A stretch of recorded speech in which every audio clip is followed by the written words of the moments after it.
ইরানের সবসময় পাশে রয়েছে পাকিস্তান, এই কথা জানিয়েছেন পাকিস্তানের প্রধানমন্ত্রী শাহবাজ শরীফ। এবং তিনি বলেন ঈদুল আজহাকে কেন্দ্র করে তিনি শুভেচ্ছা বিনিময় করেন এবং সম্প্রতি যে চলমান উত্তেজনা মধ্যপ্রাচ্যের এ বিষয়ে তিনি উদ্বেগ প্রকাশ করেন। তিনি বলেন যে প্রতিবেশী রাষ্ট্র হিসাবে এবং রাজনৈতিক প্রত্যেকটা দিক দিয়ে ইরান এবং পাকিস্তান ঐক্যবদ্ধ থাকবে এবং মুসলমান কান্ট্রি হিসাবে ইরানের পাশে সবসময় পাকিস্তান রয়েছে বলে তিনি জানিয়েছেন।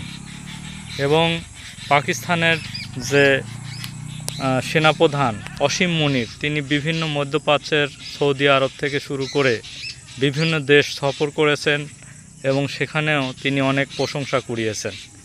আসলে সর্বশেষ মুসলমান দেশ হিসাবে পাকিস্তান একটি সমঝোতার চেষ্টা করেছে এবং যদিও যুক্তরাষ্ট্রকে বিভিন্নভাবে পাকিস্তান সাহায্য করে থাকে, কিন্তু আজকে এই ঈদের শুভেচ্ছা বিনিময় থেকে শুরু করে তিনি যে প্রকাশ্যে ইরানের পক্ষে থাকার ঘোষণা দিয়েছেন, এটি আসলে একটি বিরল ঘটনা।